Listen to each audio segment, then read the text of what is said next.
हरे Krishna everyone, कैसे हो आप सब लोग। पहले तो आई एम सो सॉरी कि मैं डायरेक्ट आप लोग से कनेक्ट नहीं कर पाई एंड मैं डायरेक्टली यूट्यूब पे वीडियो बंद कर दी बिना कुछ इन्फॉर्मेशन दिए। तो इसके पीछे का बहुत बड़ा रीज़न है जो कि मैं इस वीडियो के एंड तक बता ही दूंगी। एंड उसके साथ साथ मैं इतने टाइम में क्या किया, बहुत लोगों का क्वेश्चन भी आया था, दीदी आप कहाँ गायब हो गए, आपकी शादी हो गई है क्या, समथिंग लाइक दैट। तो सारे क्वेश्चन का आंसर इस वीडियो में दे दूंगी, तो पूरा वीडियो एंड तक देखना। एंड ये भी जानना कि मैं 8 महीने में क्या क्या की हूँ। अगर मुझे जानना है ना तो प्लीज़ वीडियो एंड तक देख लेना। एंड उसके साथ साथ पहला सबसे मोस्ट इंपॉर्टेंट क्वेश्चन, दीदी आपकी शादी हो गई क्या। नहीं यार, मेरी कोई भी शादी वादी नहीं हुई है। अभी मैं ऑलरेडी सिंगल हूँ और सिंगल ही रहूँगी। हाँ, तो मेरा शादी करने का भी कोई विचार नहीं है। हाँ, मेरा डैड का थोड़ा सा था कि मैं शादी कर लूँ, बट घर पे कन्विंस करना, मम्मी माताश्री को कन्विंस करो, हो जाएगा। तो मैंने भी अपनी माताश्री को कन्विंस कर लिया एंड उन्होंने डैडी को कन्विंस कर लिया कि जब तक कोई सेटल नहीं हो जाती है तब तक शादी वादी रहने देते हैं। तो वो तो काम हो गया, वो जुगाड़ काम कर लिया। अब बाकी मैं यूट्यूब पे वीडियो क्यों नहीं डाल रही थी। पहले यूट्यूब पे वीडियो भले नहीं डाल रही थी, लेकिन मैं सबके साथ टेलीग्राम चैनल्स पे कनेक्ट थी। हाँ, मैं ग्रुप में मैसेज नहीं कर रही थी, लेकिन जो मुझसे पर्सनल डाउट पूछ रहे थे मैं ट्राई कर रही थी उन लोगों को विथिन 48 आवर्स या 1 वीक के अंदर रिप्लाई कर दूँ। हाँ, मैं ग्रुप में भी एक्टिव नहीं थी और ना कि मैं अपने कमेंट और कम्युनिटी पोस्ट पर एक्टिव थी। उसके लिए I am so sorry. But बहुत लोगों का ऐसा हो गया कि दीदी का एक्सीडेंट तो नहीं हो गया। कुछ प्रश्न क्वेश्चन भी आए, दीदी आपका एक्सीडेंट तो नहीं हो गया। ऐसा कुछ भी नहीं है, मैं हेल्थ बहुत अच्छी थी एंड खुदा ना खासा कभी बिगड़े। बट हाँ, इस साल मेरी हेल्थ बहुत अच्छी थी, ऐसा कुछ भी नहीं हुआ मुझे इशू। थोड़ा बहुत हाँ, तबियत तो सबकी खराब होती है, उतना तो मेरी भी थी। और बाकी बात करें मैं इतने दिन गायब कहाँ से थी, तो मैं फ्रीलांसिंग साइट पे पहले जैसे बताया कि मैंने SCM जहाँ पे मेरा आर्टिकलशिप स्टार्ट था, वहाँ पे मैंने 31 दिसंबर 2023 को ही अपना जॉब क्विट कर दिया। मैं 1 तारीख से वहाँ पे जाना बंद कर दी। फिर भी मुझे सर्टिफिकेट के लिए थोड़ा इशू हुआ कि मैंने नोटिस पीरियड नहीं दिया था, इस सब का इशू हुआ। तो मैं 1 महीने वहाँ पे जाके अपना नोटिस पीरियड सर्व की थी, जिसमें मैं बीच बीच में अपना प्रोजेक्ट की थी, जिसमें मेरा MCOM का पेपर आ गया था। एंड बीच बीच में जाके मैंने अपना नोटिस पीरियड सर्व करके अपना सर्टिफिकेट ले लिया, जो 15 महीने का अपना T5 का फॉर्म रहता है और वहाँ पे एक एक्सपीरियंस लेटर, तो मैंने एक करवा के ले लिया। तो उसके बाद वहाँ पे खत्म हो गया था जनवरी के बाद। उसके बाद मैंने ना एक फाइनेंशियल मॉडलिंग के प्रोजेक्ट में मुझे काम करना था।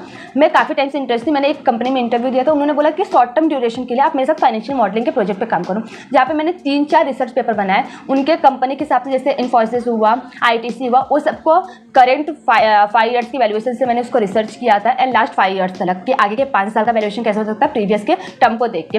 वो सब मैं सीख भी रहती हूँ, कंपनी मुझे सिखा भी रहती है। और मैं उनकी कंपनी के हिसाब से पहले मैंने पुराने प्रोजेक्ट पे काम किया, फिर उनकी कंपनी के लिए उनके साथ काम किया था, जो कि जिसका ड्यूरेशन आई थिंक 2 महीने होगा, जो कि मेरा पूरा वर्क फ्रॉम होम था। मुझे कंपनी में विजिट 1 ही 2 बार करना पड़ा होगा, बाकी मैंने पूरा वर्क फ्रॉम होम किया। पूरा कनेक्ट हुए थे हम लोग जूम मीटिंग के थ्रू। तो वो प्रोजेक्ट मेरा जब था तो मैं ऐसा बिजी थी लाइक कि रिसर्च करना था उन लोग के लिए इधर उधर से। अब एक दिन में 3-3 प्रोजेक्ट बना के उन लोग को देना था। रिसर्च का प्रोजेक्ट ऐसा है, तो मैं एक साथ 3-4 कंपनी, रिलायंस, इन्फोसिस, ITC सबका रिसर्च पेपर बना रही थी। उस सबके हिसाब से प्रेजेंटेशन बनाने के बाद फिर मैं इस कंपनी को इवेल्युएट कर रही थी, तो उसके हिसाब से मुझे टाइम लग जा रहा था। तो मैं उसके लिए कंटेंट अपना शूट नहीं कर पा रही थी। और ऐसे भी मैं जो भी कंटेंट बनाती हूँ, जो मैं अपने ऊपर बोलते हैं ना वैल्यू करती हूँ, वही मैं आप लोग को भी बता देती हूँ। तो मेरा कंटेंट कभी भी स्क्रिप्टेड नहीं रहता है, मैं जो खुद करती हूँ वही सेम चीज़ आपको बता देती थी। मेरा शुरू से रूल था, तो मैं कुछ कर ही नहीं पा रही थी उस टाइम। मतलब पढ़ाई का तो मेरा ऐसा दूर दूर तक कोई नाता रिश्ता नहीं था। तो उसके बीच में रिजल्ट आ गया था, तो मेरा नहीं हुआ था, जैसे बस दिसंबर टाइम में नहीं हुआ था। तो उसके बाद से फिर मैंने वीडियो भी नहीं डाले। एंड आफ्टर दैट कि मैंने सोचा था कि हाँ ठीक है, मैं पढ़ाई पर पूरा फोकसली पढ़ाई करूँगी, मुझसे नहीं हो रहा है, तो अब मैं क्या करूं, कैसे करूं। तो मैं न्यू सब्जेक्ट में न्यू एडमिशन ले लिया, सिलेबस का न्यू बुक आ गया। तो डैडी को कन्विंस किया कि हाँ ठीक है, मुझे एग्जाम देने दो, दिसंबर तक का मुझे लास्ट टर्म दे दो, उसके बाद लेट्स सी देखते क्या होता है। तो बोले अच्छा ठीक है। बट इस बीच में मुझे ऐसा था कि नहीं यार, मैं अपने डैड के ऊपर ना ऐसे रिस्पॉन्सिबिलिटी नहीं बन सकती, मुझे डैड के ऊपर डिपेंड नहीं रहना। तो मुझे कुछ ना कुछ साइड बाय साइड अर्निंग भी करनी पड़ेगी अपनी पढ़ाई को कंप्लीट करते करते। तो मेरे को ऐसा था कि मैं फुल डे जॉब तो नहीं कर सकती थी। फिर भी मैंने 1-2 कंपनी में जॉब के लिए अप्लाई किया, बट मुझे पता नहीं कि मज़ा नहीं आया जॉब करने में। मुझे ऐसे प्रोजेक्ट्स में मज़ा आया था, जैसे मुझे ऐसा था कि हाँ 2 महीने का प्रोजेक्ट है, इसमें ऐसे ऐसे करूँगी, इतना पर्क्स है, इतना बेनिफिट है, इतनी सैलरी है, तो वो सब में मुझे मज़ा आया। लेकिन अगर ऐसे में फुल टाइम जॉब के लिए मुझे मज़ा नहीं आ रहा था। मैंने फिर भी 2 कंपनी में ट्राई किया कि हाँ मैं इंटरव्यू दे दूँ, मैं जॉब कर लूँ। मैं गई भी, बट सीरियसली बता रही हूँ, मैं 2 से 3 दिन गई होगी एक कंपनी में। वहाँ पे भी मुझे वो काम में मज़ा नहीं आया, मुझे समझ में नहीं आया कि मैं इस काम को मैं कैसे करूँगी। रिकनसाइल का काम था, मुझे नहीं अच्छा लगा। तो मैंने उनको बोल दिया कि देखो ये मेरे फिर से रिलेटेड नहीं है और मैं इसमें ज़्यादा टाइम तक कर भी नहीं पाऊँगी, तो आई एम सॉरी, मुझसे नहीं होगा। तो मैंने 3 दिन में कर लिया, तो बोला अच्छा ठीक है चलेगा। तो उसके बाद फिर मैंने वहाँ पर जॉब नहीं किया। एंड उसके कुछ टाइम बाद फिर मुझे एक कंपनी से ऑफर आया कि आप मेरे इधर कर लो as accountant, senior accountant. But वहाँ पे क्या था कि आपको स्टडी लीव नहीं मिलेगी। तो दैट अ मोमेंट कि मैं करूँ कि नहीं करूँ, फिर मैंने नहीं किया। मैंने बोला छोड़ो, नहीं करना, जाने दो, जॉब को स्विच करते। फिर मैं फ्रीलांसिंग साइड, जैसे सबको पता है कि मैं डिजिटल मार्केटिंग में साइड बाय साइड करती हूँ, तो मैंने सोचा ठीक है, कंटेंट क्रिएशन से जो थोड़ी बहुत अर्निंग आती है उससे मेरा साइड बाय साइड चल जाएगा। और उसी टाइम क्या हुआ कि मेरा ये चैनल को डिमोनेटाइज कर दिया यूट्यूब ने, सम कोई कंटेंट के इशू से मेरा डिमोनेटाइज हो गया। एंड इसकी वजह से मेरा जो इस चैनल से थोड़े बहुत अर्निंग आते थे, वैसे तो ज़्यादा नहीं आता था बट थोड़े बहुत तो आते थे, जो 4-5 हज़ार 8 हज़ार रुपये के लगभग, वो भी बंद हो गया, जो कि 2-3 महीने में एक बार आते थे, बट वो भी बंद कर दिया यूट्यूब ने। तो अभी ऐसा हो गया था कि मेरे पास जो इस चैनल का अर्निंग सोर्स था ना, वो भी बंद हो चुका था। तो थोड़ा सा उस पर भी चिढ़ लगी थी कि इतना मेहनत भी करो, फिर उधर से भी ऐड बंद हो गया। तो फिर अब मेरे पास यूट्यूब को डिमोनेटाइज हो गया, तो वहाँ पे उन लोग को मेल किया, उन लोग से बात किया, तो फिर उन लोग ने बोला कि ये सब प्रोसेसिंग करना पड़ेगा, आपको फिर से पूरा कंटेंट डालना पड़ेगा, उसके बाद फिर हम मोनेटाइज ये सब पे काम करेंगे। मैंने बोला ठीक है। तो ये भी हो गया एक। उसके बाद फिर सेकंड थिंग कि हम लोग ने फिर फ्रीलांसिंग साइट पे एक प्रोजेक्ट पे जब काम कर रही थी मैं, तो वहाँ पे मुझे एक कॉन्टैक्ट मिला कि अगर आपको जो डिजिटल मार्केटिंग की स्किल्स आपको आती है, आप डिफरेंट टाइप्स ऑफ कॉलेज में सिखाओ। तो डिफरेंट ऑफ कॉलेज में सिखाओ, तो इसमें मुझे ना ऐसा था कि मैं इस पर कुछ कर सकती हूँ।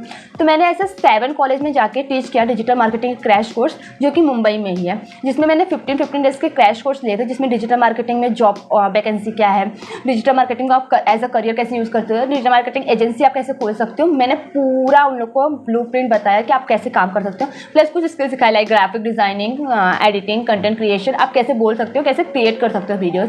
तो ये सब सिखाने को मैंने 15-15 दिन के लिए, और कुछ समथिंग 30-40,000 पर कॉलेज ऐसे चार्ज होते हैं। तो फ्रीलांसिंग साइट पे जाके उसमें से कुछ कट के फिर मुझे आता था। तो ऐसे करके मैं डिफरेंट टाइप्स कॉलेज में सिखाई। लेकिन उस कॉन्ट्रैक्ट में मेंशन था कि जहाँ पे आप जिस चैनल पे आपका फेस रिवील है, उस चैनल पे आप वीडियोस नहीं डाल सकते। तो वो कॉन्ट्रैक्ट में मेंशन होने की वजह से मैं उस कॉन्ट्रैक्ट को तोड़ नहीं सकती थी। इसके मैं अपना फेस रिवील कॉलेज जो चैनल से मेरे, उसमें वीडियोस नहीं डाल रही थी। तो मेरा फेस जो रिवील है ना, इसी चैनल पे था, इस पे नहीं जा रहा था। बाकी 1-2 चैनल मेरा जो और है, उस पर मेरे वीडियोस जा रहे थे, क्योंकि उस पर मेरा फेस रिवील नहीं है, उस पर सिर्फ मतलब मेरा एनिमेटेड वीडियोस जाते हैं। तो इसके लिए उधर जा रहे थे, बट इधर नहीं आ रहा था। तो वो कॉन्टैक्ट मेरा खत्म हो गया। मेरे जितने मतलब इधर के कॉलेज थे जो रिसेंट में उनके साथ प्रोजेक्ट कर रही थी, मेरा सब डन हो गया। तो अभी ये प्रोजेक्ट पे मुझे काम तो करना है, but as a long term मैं एज अ खुद का एजेंसी जब ओन करूँगी तब मैं काम करूँगी ऐसे प्रोजेक्ट पे। बिकॉज मुझे ऐसा नहीं होना चाहिए कि अपना वीडियो नहीं डाल सकती, क्योंकि मुझे ऐसा मज़ा ही नहीं आता। मैं इतने दिन ऐसा लग रहा था यार क्या करूँ, कहाँ जाऊँ, मतलब मुझे ऐसा था आप लोगों को सब कुछ बताना है, मैं कितने घंटे पढ़ रही हूँ, क्या कर रही हूँ, कैसे पढ़ रही हूँ, लेकिन मैं बोल नहीं पा रही थी। तो मुझे ऐसा लग रहा था ना कि मेरी लाइफ में कुछ तो मिसिंग है। मतलब बोलते ना, मुझे कंटेंट क्रिएशन करना अच्छा लगता है, ऊपर से आप लोग के साथ तो बहुत ज़्यादा मज़ा आता है। तो उस दैट मोमेंट के यार कहाँ फंस गई हूँ, क्यों प्रोजेक्ट करूँ। तो मुझे उस प्रोजेक्ट में जितना अर्निंग नहीं होगा ना, उससे ज़्यादा अफसोस किया मैंने। तो फिर मैंने सोच लिया मैं ऐसे प्रोजेक्ट नहीं करूँगी जहाँ पे मुझे ऐसे अफसोस हो, बल्कि मुझे इधर से पैसे भी नहीं आएंगे तो भी चलेगा, बट मुझे मज़ा तो आता है ना कंटेंट क्रिएशन में, तो मैं ये चीज़ करूँगी। ये हो गया मेरा अभी तक का जर्नी। अब बहुत लोगों ने पूछा दीदी आप एग्ज़ाम दे रहे हो क्या। हाँ, मैं बोथ ग्रुप दे रही हूँ दिसंबर में ऑब्वियस, एंड उसके साथ साथ दिसंबर टर्म का मैंने एग्ज़ाम फॉर्म भी अप्लाई कर दिया है। एंड जून अटेम्प्ट के लिए बहुत लोगों ने मुझे एग्ज़ाम हॉल में देखा था। हाँ, एज अ मॉक मैंने वहाँ पे ट्राई किया था, जिसमें मुझे कुछ सब्जेक्ट में एग्जामिनेशन भी आए हैं। तो अब मैं दोनों चीज़ का जो रिवील करूँगी वो मेरे दिसंबर के रिजल्ट के बाद रिवील करूँगी कि मुझे क्या क्या रिजल्ट कैसे कैसे आए थे जून अटेम्प्ट में और दिसंबर अटेम्प्ट में, ठीक है। तो तब तक थोड़ा सस्पेंस बना के रखो। एंड मेरी स्ट्रैटेजी क्या होने वाली पढ़ाई का, वो नेक्स्ट वीडियो आ जाएगी, और अब तो रेगुलर वीडियो आने ही वाली। उसके साथ साथ मुझे फटाफट आप कमेंट करके ये भी बताओ कि आप लोग कैसे हो, मस्त तो पढ़ाई कैसी चल रही है, और पढ़ाई में क्या प्रोग्रेस है, क्या डाउट है, क्या चाहिए आप लोग को, सब फटाफट कमेंट करके बता दो। एंड उसके साथ साथ ये भी बता दो यार मुझे कितना मिस किया आप लोगों ने, मिस किया कि नहीं किया, मिस किया ही होगा ऑब्वियस यार, इतने दिन से मैं गायब थी तो मिस तो किया ही होगा ना। तो ठीक है, वो भी कमेंट करके बता दो कि मुझे मिस किया कि नहीं किया। एंड उसके साथ साथ हाँ, एक चीज़ और कि मैं शॉर्ट वीडियो भी लेके आने वाली हूँ, मैं कुछ ट्रैवल करने वाली हूँ बीच में एग्जाम के पहले। सोचो इतना रिस्क ले रही हूँ यार, एग्जाम के पहले मैं ट्रैवल करने जा रही हूँ, यूपी जा रही हूँ, थोड़ा सा काम है, काम मतलब मेरे भाई की शादी है तो वहाँ पर जा रही हूँ। तो दैट्स द रीज़न कि थोड़ा सा मेरी पढ़ाई में इधर उधर भी होगा, लेकिन वहाँ पे मैं पढ़ाई कैसे मैनेज करने वाली हूँ इसका मैं शॉर्ट ब्लॉग देने वाली हूँ। तो अब चैनल को फटाफट सब्सक्राइब कर लो, अपने दोस्तों के साथ शेयर कर दो कि मानसी दीदी एक्टिव हो चुकी है। तो फटाफट कमेंट करो। हरे कृष्णा।